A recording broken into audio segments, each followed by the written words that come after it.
श्याम श्याम मिलन की बात सोच मन श्याम।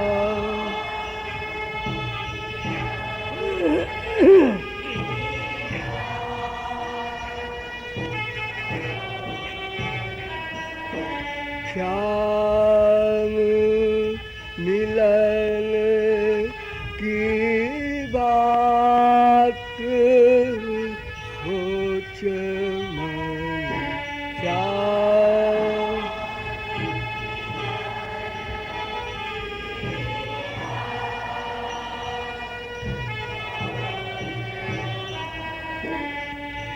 श्याम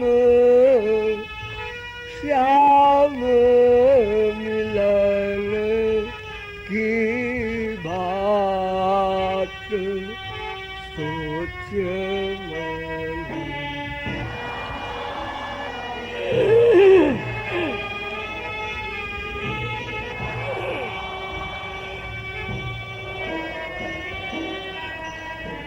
सोच मन श्याम मिलन की बात सोच मन।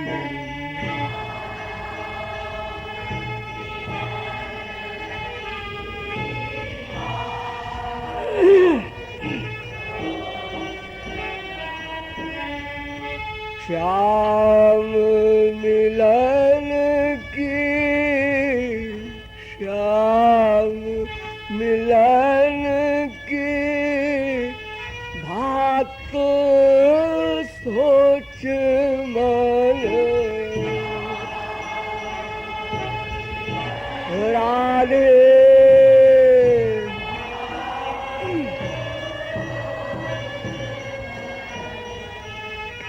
श्याम मिलन हो श्याम मिलन की बात सोच मन।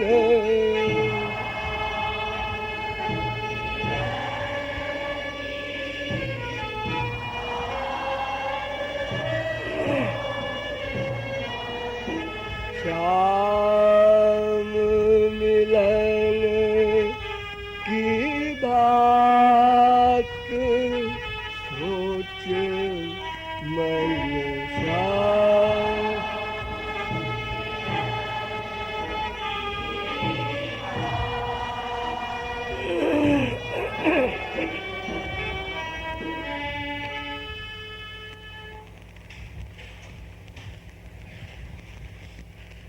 एक तत्ववेत्ता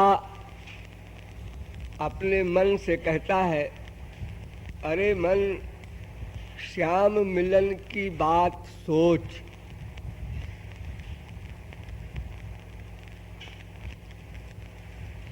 श्याम मिलन की बात क्यों सोचें? एक प्रश्न तो ये है। दूसरा प्रश्न ये है कि केवल मन के सोचने से क्या होगा?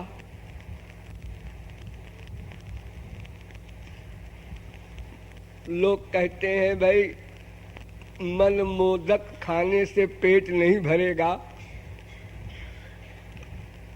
केवल सोचा करो, इससे संसार में कहीं भी किसी का कोई भी काम नहीं बनता।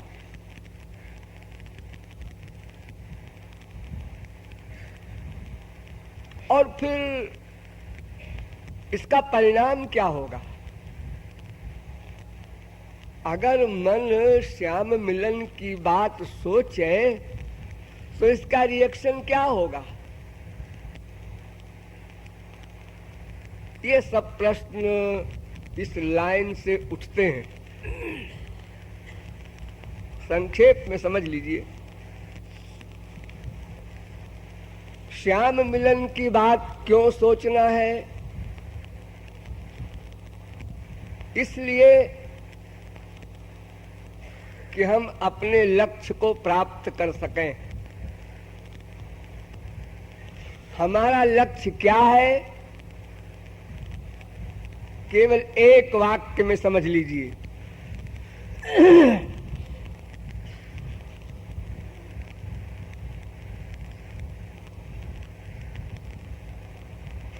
स्वसुख वासना गंधलेश शून्य श्री कृष्णैक सुख तात्पर्यमयी सेवा। प्रत्येक शब्द पर ध्यान दीजिए। स्वसुख वासना शून्य अर्थात अपनी इच्छाओं को, अपने सुख की इच्छाओं को छोड़कर श्री कृष्ण के सुख के लिए ही उनकी सेवा प्राप्त करना। इस वाक्य को मत भूलिएगा भगवत प्राप्ति के बाद भी। स्वसुख वासना गंध लेश शून्य श्री कृष्ण सुखैक तात्पर्यमयी सेवा, ये प्रत्येक जीव का लक्ष्य है। इसका डिटेल बहुत बार समझा चुके हैं। तो श्री कृष्ण की सेवा, श्याम सुंदर की सेवा, और सेवा में शर्त यह है कि अपने सुख की भावना न हो। यही समर्था रति है,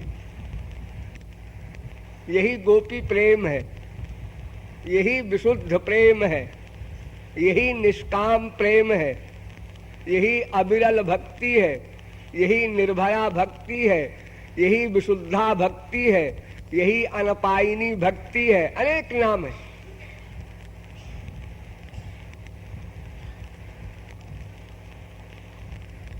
अब इसमें अगर हम काट छाट करते हैं, कुछ करेक्शन करते हैं, तो यही करेंगे कि भाई स्वसुख वासना गंधलेश शून्य को मिटा दीजिए। अपने सुख की कामना से श्री कृष्ण की सेवा करना, ऐसा अगर हो जाए तो अच्छा रहेगा। सेवा तो हम करेंगे श्री कृष्ण की, लेकिन अपने सुख की कामना से। आप ये शर्त लगा रहे हैं कि अपने सुख की कामना की गंध का लेश मात्र भी न रहे, लेश मात्र भी। दारुक द्वारिका में श्री कृष्ण को पंखा कर रहा था। पंखा करते करते उसको कंप हुआ, आनंद में सात्विक भावों का उद्रेक होता है। उसमें स्तंभ स्वेद कंप रोमांच आदि आनंद जन्य सात्विक भाव उत्पन्न होते हैं। उस सात्विक भाव से, उस कंप से उसे बहुत दुख हुआ कि मैं तो अपना सुख लेने लगा, श्याम सुंदर की सेवा में बाधा पड़ गई। क्योंकि जब शरीर में कंप होगा तो पंखा ठीक से नहीं होगा, तो हमारे प्रियतम की सेवा नहीं हुई, सेवा में डिस्टर्ब किया इस कंप ने। ऐसे कंप के प्रति क्रोध किया दारुक ने। श्याम सुंदर की आंखों से आंसू बहने लगे आनंद के। ऐसा मेरा भक्त है। गोविंद प्रेक्षणाक्षेपी बाष्प पूराभिवर्षिणम उच्चैरनिंद्रानंद मरबिंद विलोचना।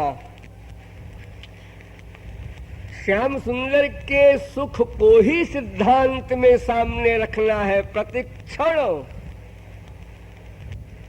और उनको जो सुख मिलेगा उस सुख को देखकर सुखी होना।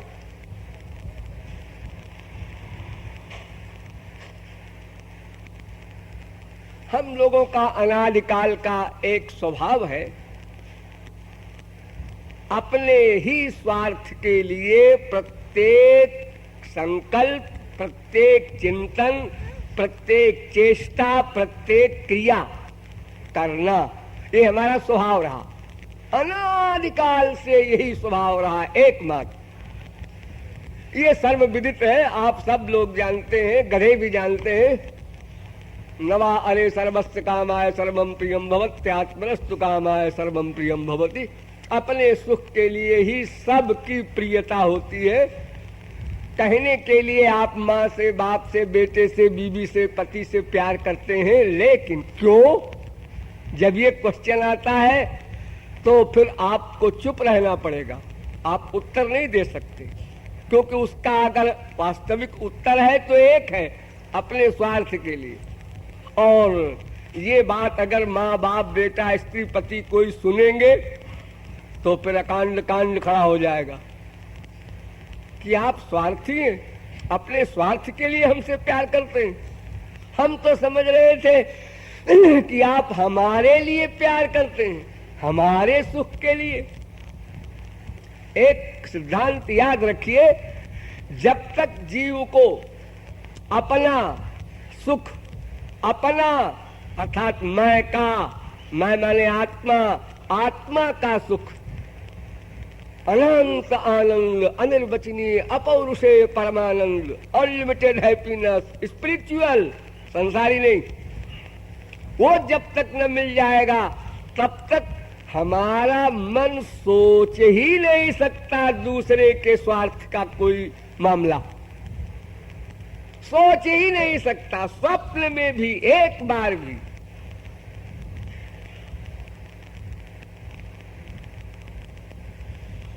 तो ये हमारा जो अभ्यास है अनंत जन्मों का, यही अभ्यास गुरु शरणागति में बाधक, यही अभ्यास भगवान की उपासना में बाधक, और यही दो वस्तुएं हमको भगवान से मिला सकती हैं, अपने लक्ष्य को प्राप्त करा सकती हैं। इसलिए हम गुरु शरणागति में भी फेल हो जाते हैं और भगवान की उपासना में भी फेल हो जाते हैं।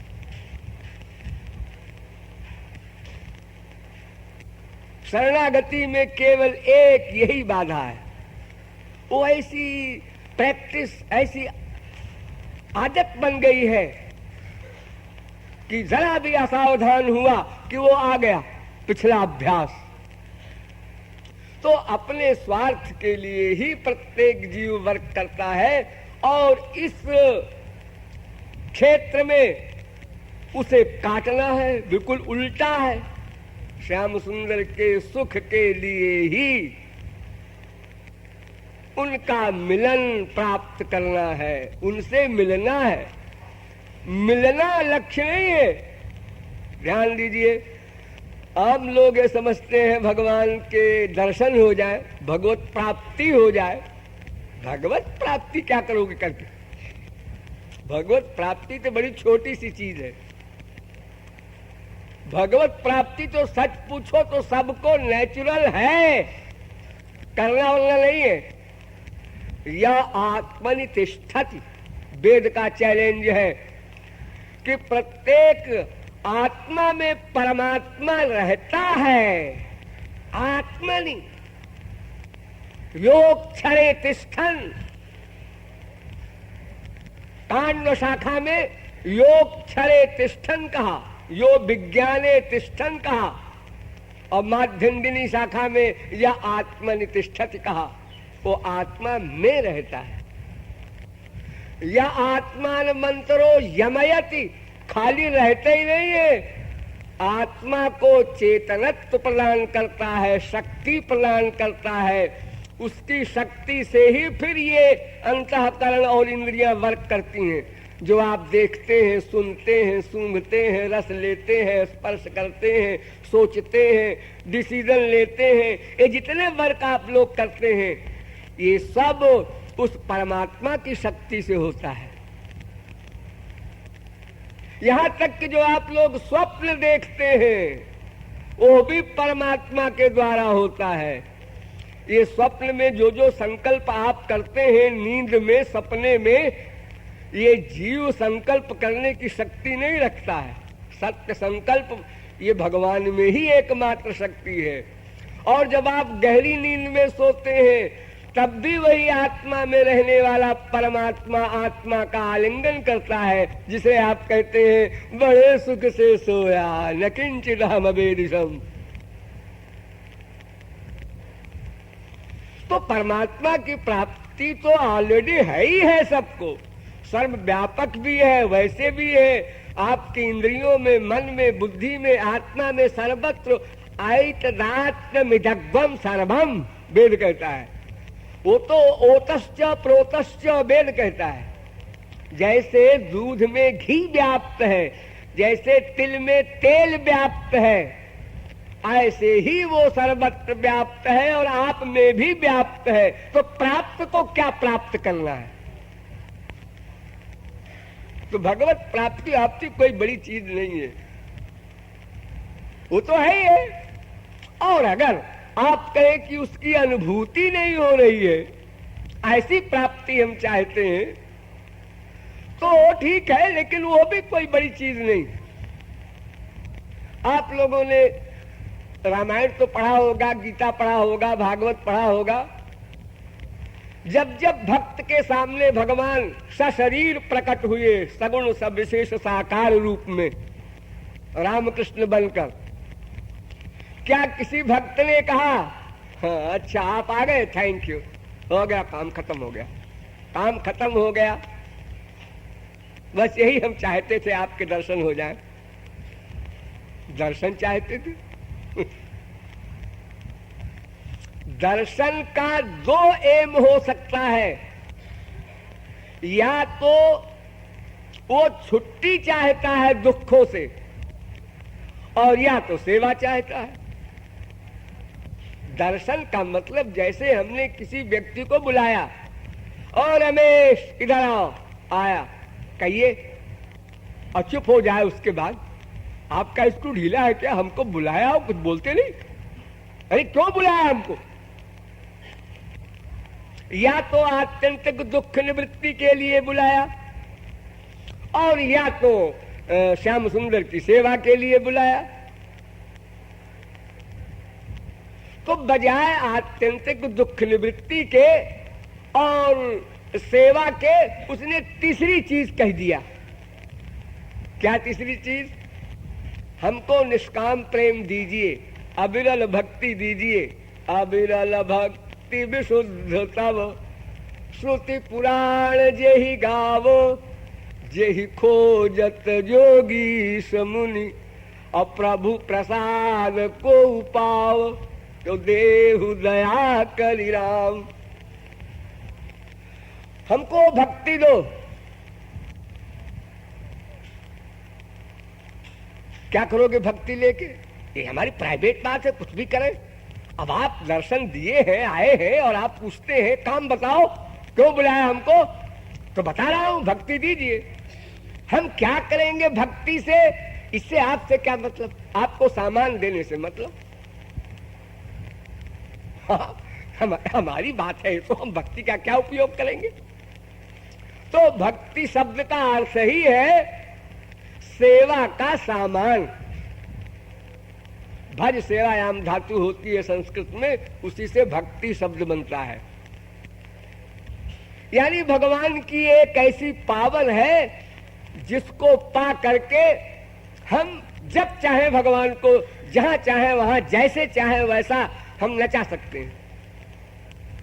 यानी सेव्य जिसके अंदर में हो, उसका नाम भक्ति। जब सेव्य अंदर में होगा तो सेवा हमको सदा मिलती ही रहेगी। फिर सेव्य नहीं कह सकता कि बैठे रहो, हमारे पास टाइम नहीं है, और टाइम नहीं है नहीं बोलना। वो जिस वस्तु के अंदर में आप है, वो वस्तु मेरे पास है, उसको आपने दिया था ना? हाँ दिया था। तो फिर बस एक क्षण को भी आप सेवक से अलग नहीं हो सकते। इसी को इन शब्दों में हमारे शास्त्र कहते हैं, न चलति भगवत पदारविंदा निमिषार्धमपि यस्य वैष्णवाग्र्य प्रणयन सनया धृतांघ्रि पद्म। भागवत।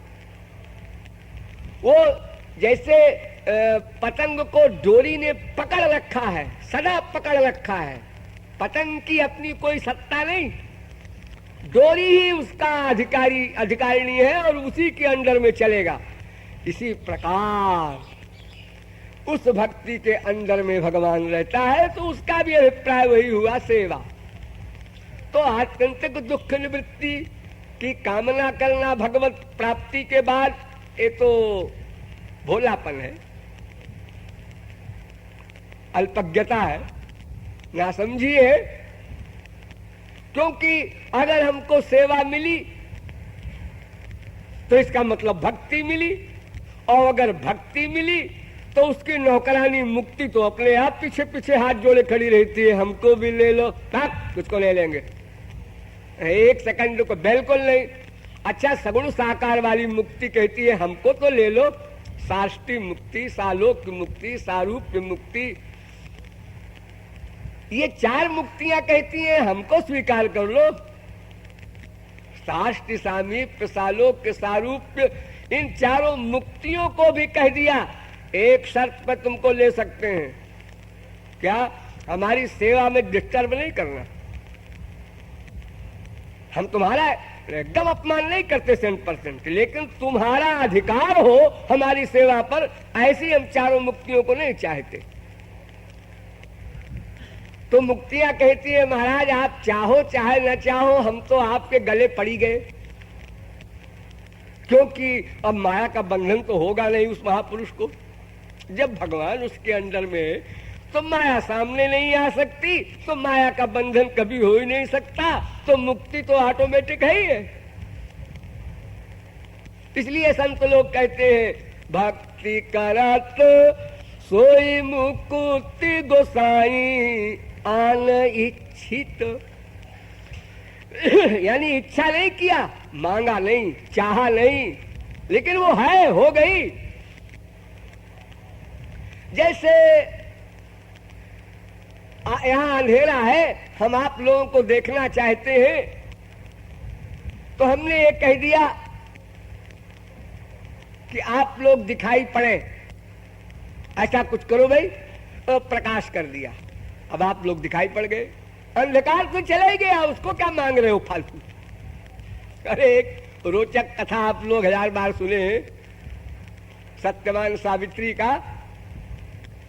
यमराज से सावित्री ने कहा मेरे पति को आप मत ले जाइए, मैं भी साथ चलूंगी।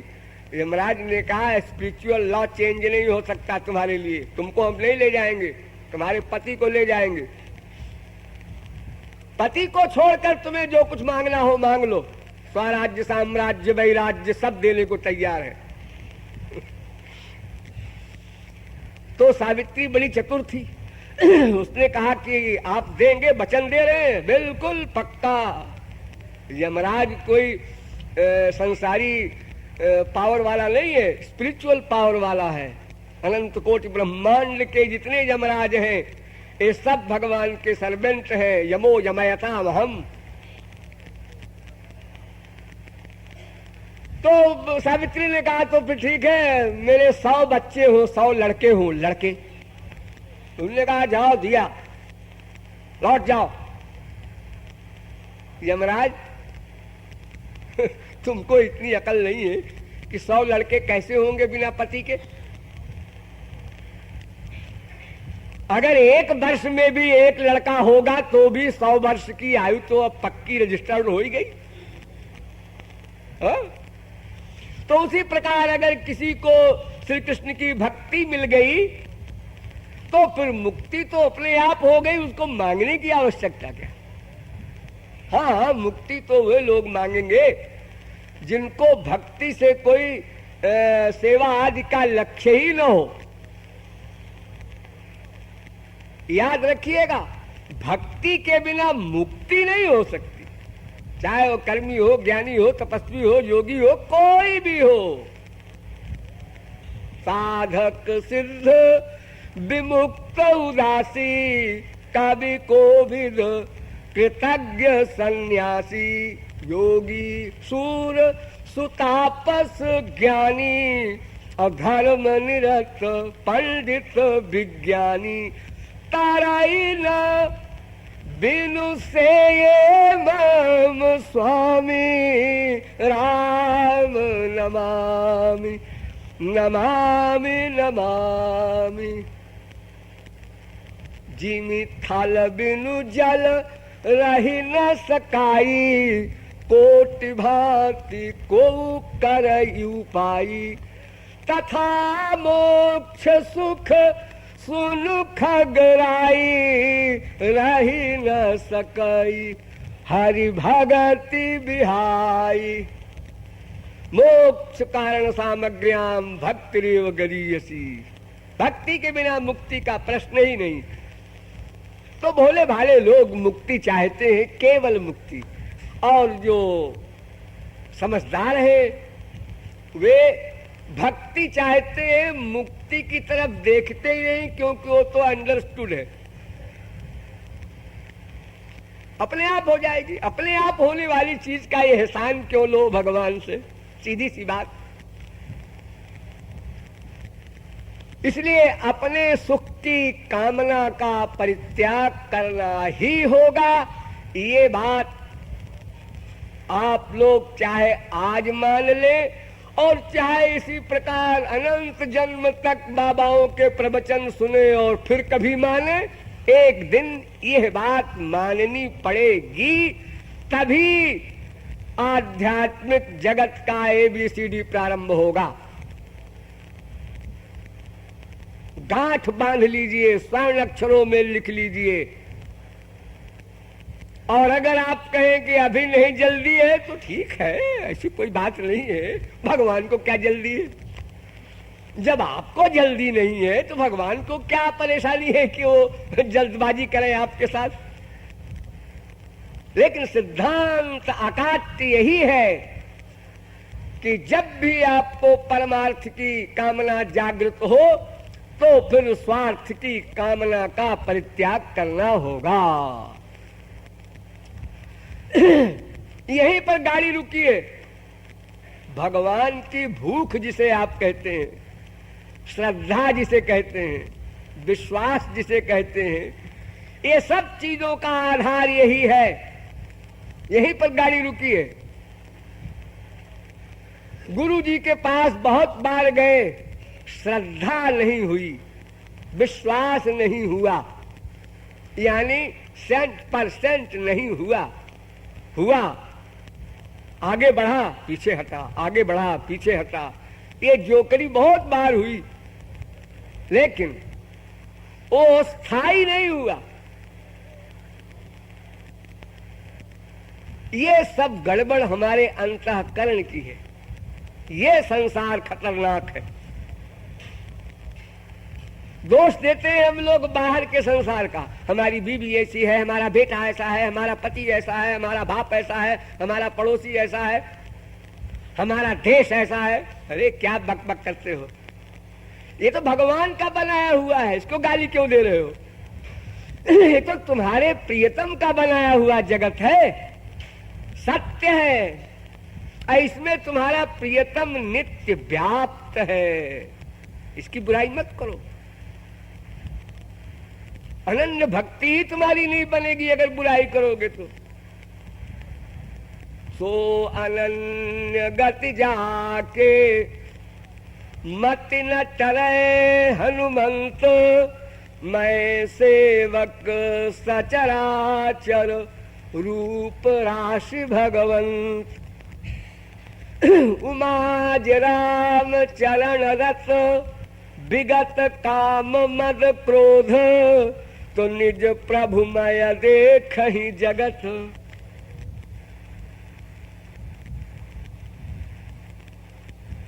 सर्वभूतेषु जब पश्येद भगवत भावमात्मनः, वो भागवतोत्तम है। संसार तो भगवान का बनाया हुआ है, इसके प्रति तुम्हारी क्यों दुर्भावना हो रही है? ये मिथ्या भी नहीं है और ये खराब भी नहीं है और ये तुम्हारा कुछ बिगाड़ भी नहीं रही है। ये सृष्टि, ये तो तुम्हारी हितैषिणी है सृष्टि। तुम्हारे शरीर को चलाने के लिए संसार भगवान ने बनाया, इतनी कृपा की और तुम उसकी बुराई करते हो। जैसे तुम्हारा शरीर है, ये पास वाला तुम्हारा संसार है, इसके बिना काम नहीं चलेगा। ऐसे ही शरीर को चलाने के लिए बाहर का संसार है, आत्मा के लिए शरीर आवश्यक। ध्यान दो, आत्मा के लिए शरीर आवश्यक, शरीर के लिए संसार आवश्यक। ये सब तो हेल्पर है तुम्हारे। एक संसार और है, उस पर क्रोध करो, यानी उससे तुमको सावधान होना है। वो असली संसार है। वो कहाँ है? वो अंदर है, अंतःकरण में है, आत्मा में नहीं, अंतःकरण में। शरीर में नहीं, अंतःकरण में। आत्मा और शरीर के बीच का वो स्थान है, वो पर्सनैलिटी है, अंतःकरण। वो कोई मोटी स्थूल वस्तु नहीं, सूक्ष्म अंतःकरण। कभी आप लोग खोपड़ी खुजालते हैं, कभी हृदय में हाथ रखते हैं, कोई कष्ट वगैरह होता है, ये जो आपको भीतर कोई फीलिंग होती है, सोचने विचारने, फील करने, सुख दुख भोगने आदि की, वो अंतःकरण है, मन कहते हैं उसी को।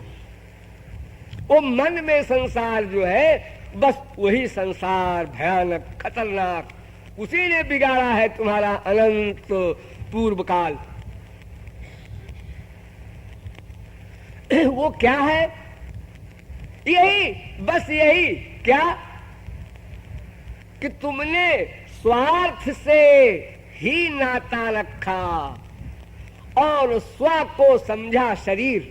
बस स्व माने आत्मा, लेकिन आपने क्या लगाया? स्व माने शरीर।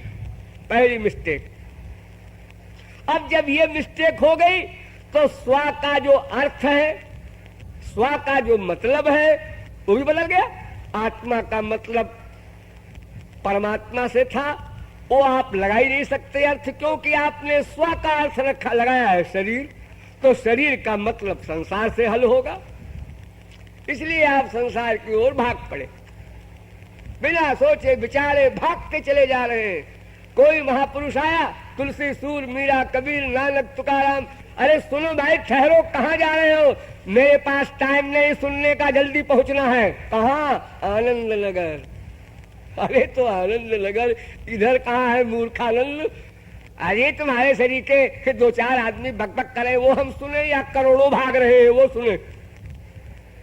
जिस साइड में करोड़ों भाग रहे हैं और करोड़ों कह रहे हैं इधर आनंद है, निश्चित है, बस वही सही होगा। ये दो चार व्यक्ति जो बोलते हैं तुलसी, सूर, मीरा, कबीर, इनकी बात क्या सुने? ये तो कुछ ढीला है इनका।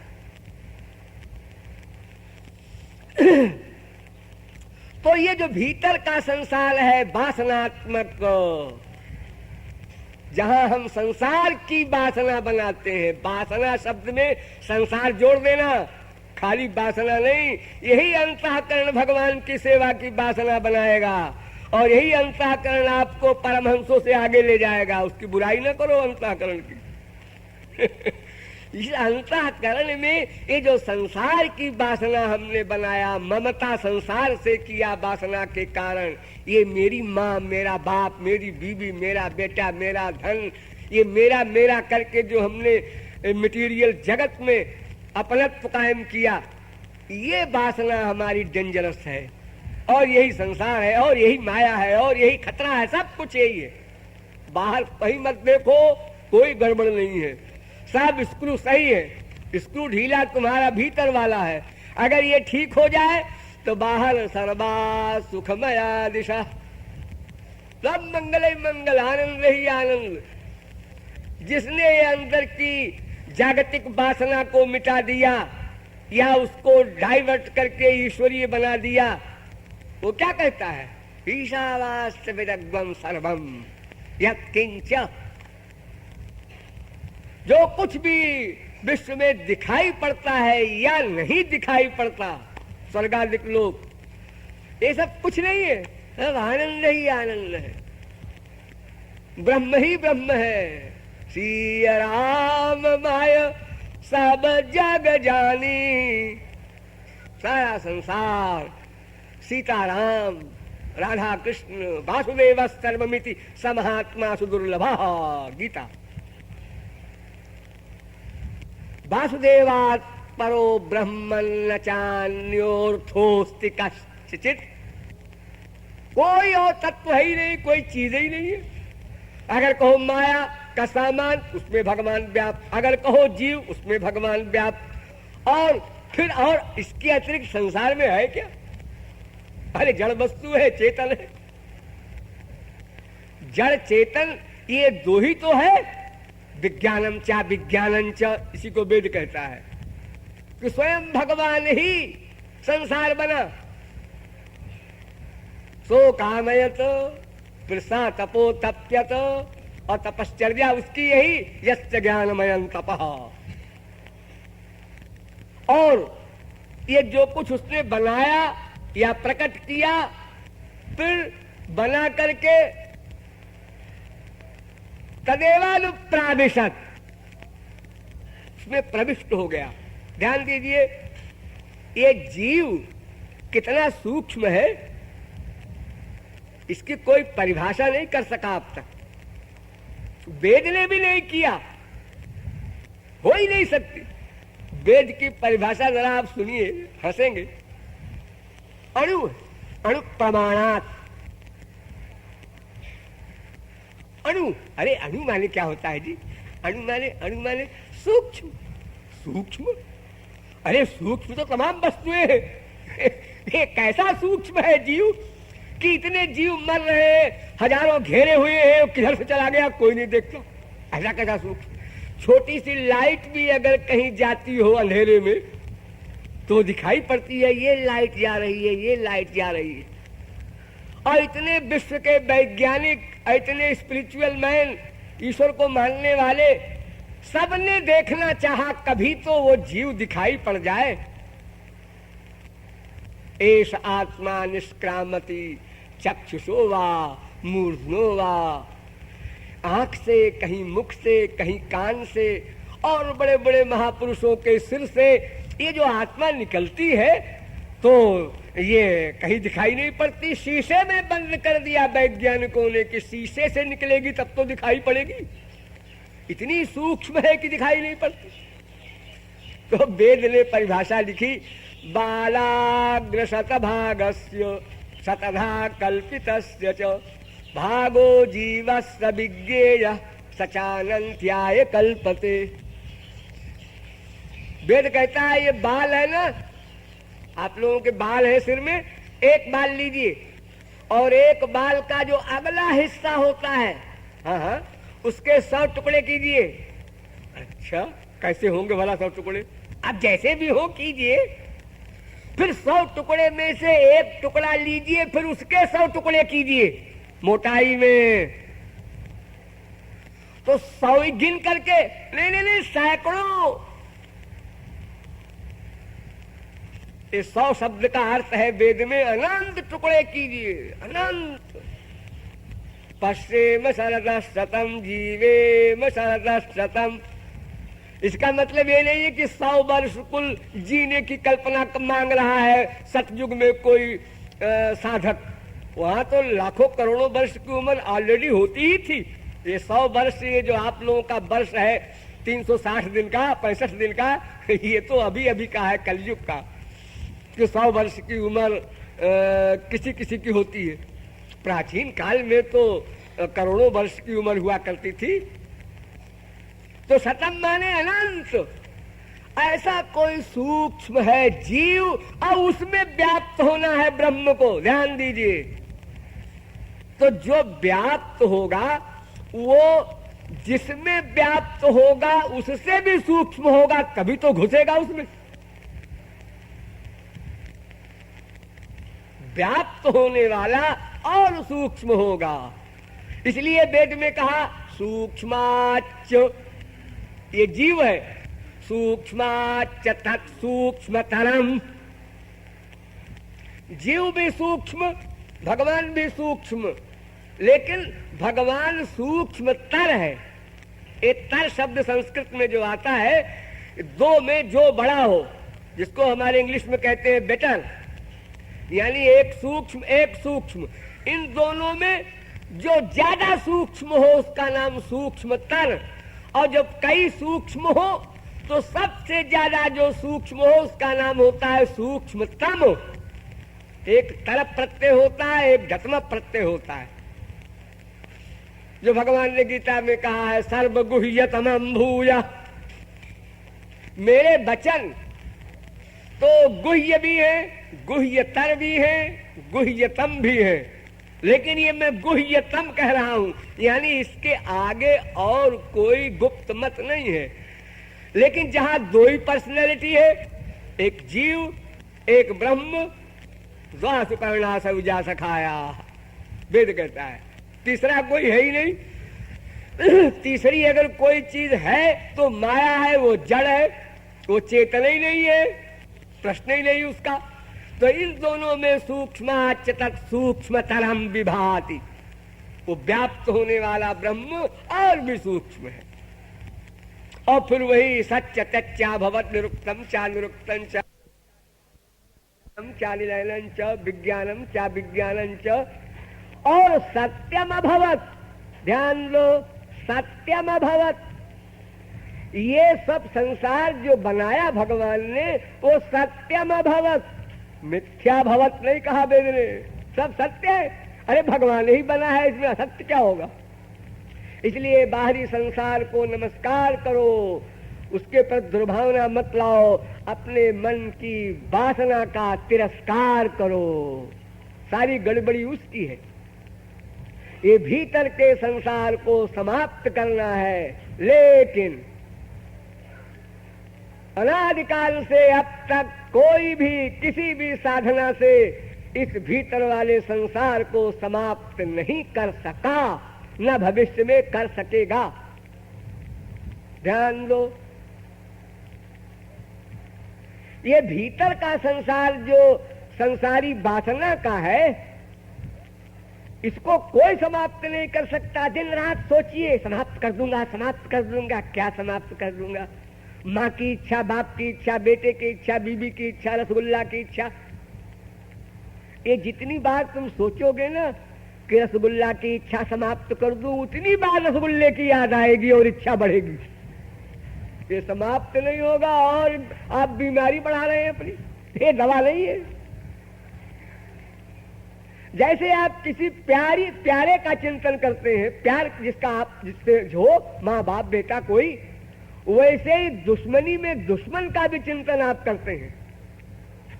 मैं उसकी शक्ल नहीं देखूंगा, उसकी किसकी, उसकी, वो याद आई ना, उसकी आया अंतःकरण में, वो अंतःकरण में ना आवे, ऐसा करना है ना। आप तो ला रहे हैं उसको। ये वासना अनादिकालीन है और इसकी जननी है माया, और माया पर प्रभाव किसी भी पावर का नहीं हो सकता, केवल भगवान का है, केवल भगवान का। इसलिए ये भीतर की जो आपकी जागतिक वासना है, इसके समाप्त करने की बात न सोचना कभी।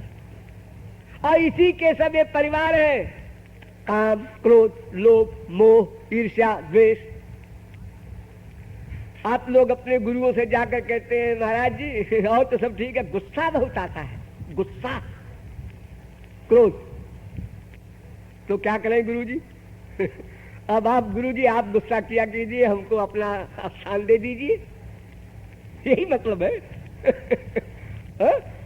अरे गुस्सा जो है, जिसे क्रोध कहते हो तुम, ये क्रोध माया के सेनापति का नाम है।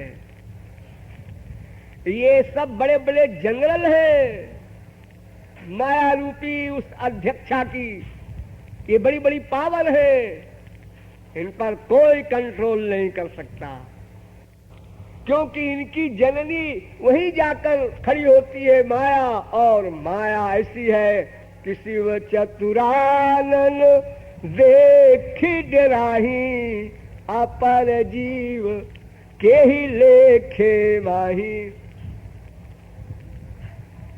इसलिए इनको हटाने का, मिटाने का, छोड़ने का, इन पर गुस्सा करने का ये प्लान गलत। फिर क्या करें?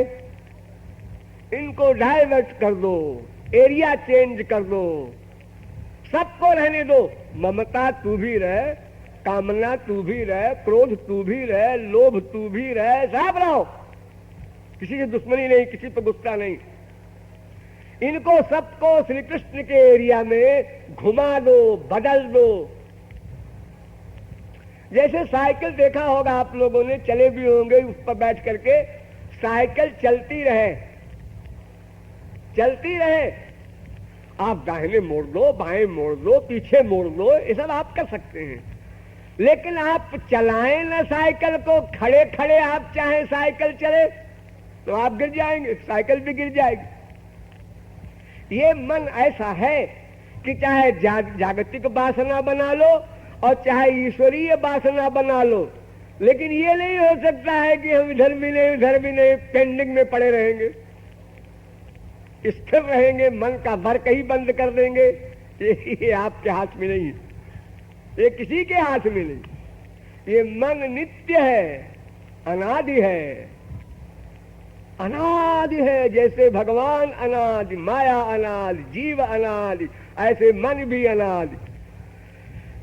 जब आप लोग इस संसार से जाएंगे तो मन साथ जाएगा।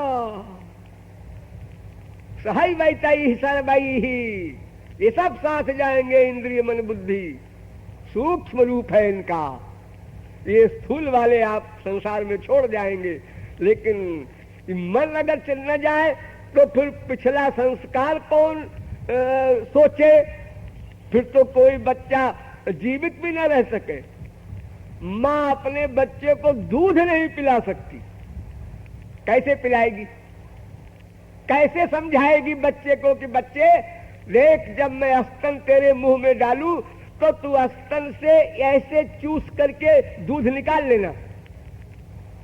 अरे वो तुरंत का पैदा हुआ बच्चा, कौन समझाएगा उसको? लेकिन क्या कमाल है उस अंतःकरण का, मन का, जो तमाम जन्मों में दूध खींच चुका है माँ के स्तन से।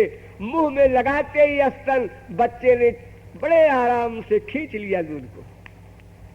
इतनी बड़ी योग्यता का काम बच्चे ने कर लिया।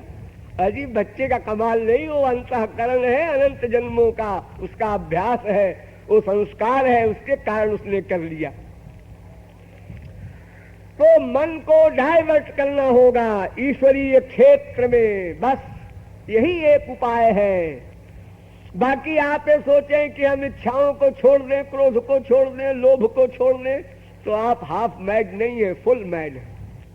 और ये दवा करने नहीं जा रहे हैं, बीमारी बढ़ाने जा रहे हैं। तो इस प्रकार जितने भी हमारे बाधक तत्व हैं, उन बाधक तत्वों में सबसे प्रधान यही अंदर का जागतिक वासना का संसार है। तो कहा जाता है कि भाई देखो, एक जो तुम सोचते हो संसार में सुख है या संसार हमारा है, इसके बजाय श्याम मिलन की बात सोचो। मन सोचने का काम करता है, और ये सोचो, सोचने के बाद फिर आगे क्या होगा? संसार में हम सोचते हैं, आज हमको रसगुल्ला खाना है, सोचा तो पैसा चाहिए, पैसा है नहीं है तो पड़ोसी से मांग ले, तो पड़ोसी के घर चले, तो चले, तो मांगा, तो बाजार गए, तो दुकानदार से कहा, तो उसने तौल कर दिया, तो खाया। अब काम पूरा हुआ रसगुल्ले का। इतना तो लगा तब काम बना। और श्याम सुंदर से मिलने के लिए कुछ नहीं करना, सोचा, मिल गए। आगे एक भी सोपान नहीं, एक भी सीढ़ी नहीं है इसके आगे। ये पहला और अंतिम जंक्शन है, सोचा और मिल गए। भगवान कहते हैं भाई देखो कितना सरल है। मां मनुस्मरत चित्तम मय्येव प्रविलीयते, अरे मेरा चिंतन करो, मुझे सोचो, बस मैं आ गया। सोचने भर की देर है। अब आपने 1% सोचा तो 1% पास आ गए। आपने 50% सोचा, 50% पास आ गए। आपने 100% सोचा, बस सकदेव प्रपन्नाय तवास्मीति च याचते, हो गया काम। क्षिप्रम भवति धर्मात्मा। वो सोचना कैसा हो और उसके लिए क्या क्या बातें हैं, बहुत सारी, वो आप लोग जानते ही हैं, समझदार हैं। शेष फिर कभी। बोलिए वृंदावन बिहारी लाल की।